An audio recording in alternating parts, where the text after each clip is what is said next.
live from Hard Rock Stadium. Early in the game, Malachi Fields made a quick catch but fumbled after being hit hard by Justin Scott. On the replay, the ball was already starting to come loose before his knee touched down. On 2nd and 5, Miami's Fletcher took a handoff but was driven backward by Kingston Viliamu-Asa, a transfer from Texas. Later, Miami had trouble with a snap on a kick attempt. Punter Dylan Joyce tried to recover but was forced out of bounds, a costly moment for the Hurricanes. Notre Dame's offense also stumbled early. Quarterback CJ Carr was taken down behind the line by David Blake Jr. after miscommunication with his center. The Fighting Irish were struggling to gain momentum against a Miami defense that led the nation in total offense a year ago. Still, Miami showed flashes. Fletcher powered through tackles, while freshman Malachi Tony hauled in a strong first down catch inside Notre Dame territory. Tony then capped off the drive with a touchdown, adjusting to his quarterback, Carson Beck, moving in the pocket and making the grab near the goal line. Beck's poise on the throw stood out, sliding left and dropping a perfect pass to his freshman receiver. After Miami struck first, Notre Dame began finding rhythm on offense.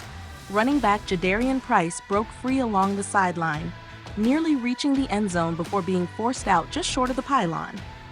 Quarterback CJ Carr kept the drive alive, buying time near the 30-yard line before hitting Micah Gilbert for a touchdown. It was Carr's first career scoring pass and Gilbert's first college touchdown. Miami's defenders had frozen, thinking Carr would run, leaving Gilbert wide open near the sideline. Carson Beck answered quickly for Miami. He connected with CJ Daniels on a difficult one-handed grab under heavy pressure.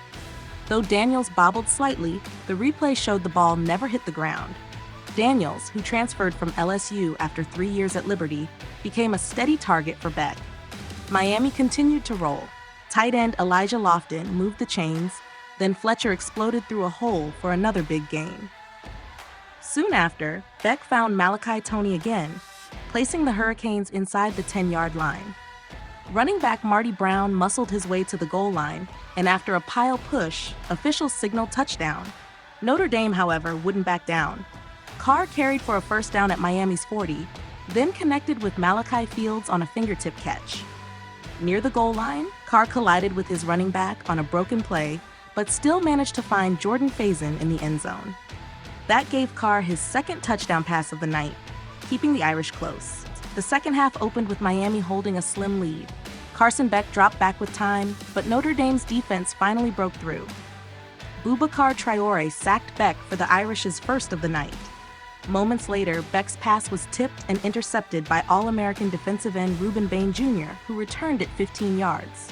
Miami's crowd roared. A huge defensive swing. Still, Miami's offense began to stall. They went 3 and out on consecutive drives, forcing Mario Cristobal to lean on the kicking game.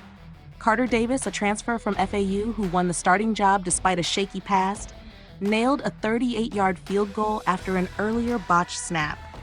Notre Dame kept answering. Malachi Fields pulled in another tough grab near the sideline, even after taking a crushing hit to the ribs.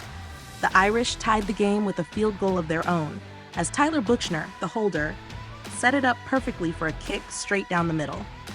Then, with Miami ahead by just a touchdown, CJ Carr found Raridon streaking wide open behind the Hurricanes secondary for a 64-yard bomb. A complete defensive breakdown by Miami set up Notre Dame inside the 15.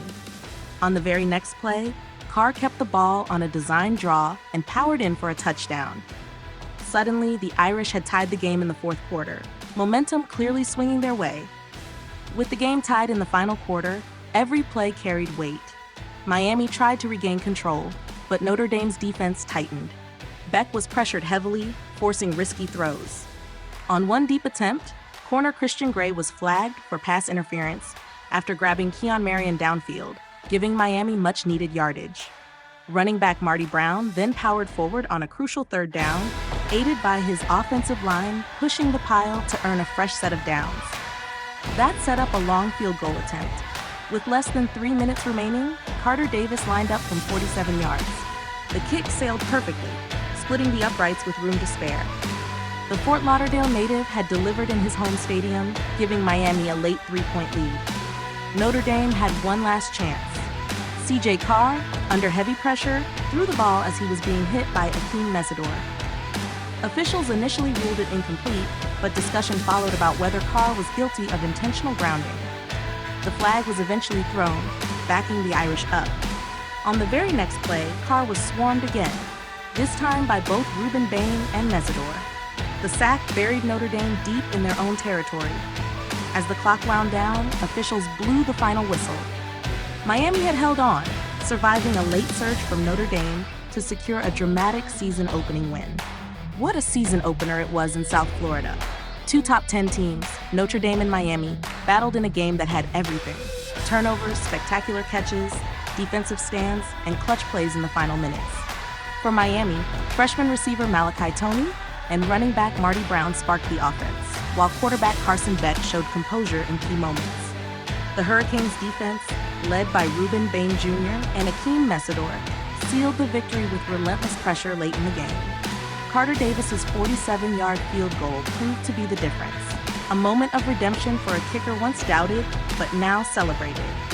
Notre Dame fought valiantly behind quarterback CJ Carr, who threw 2 touchdown passes and ran for another in his starting debut. Malachi Fields and Micah Gilbert provided big targets, and the Irish defense made timely stops to keep the game within reach.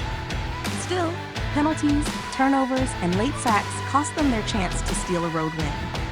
In the end, Miami prevailed 27-24 in a thriller that lived up to the hype of college football primetime. A rivalry renewed, a showcase of young talent, and a reminder that both teams will be major contenders this season.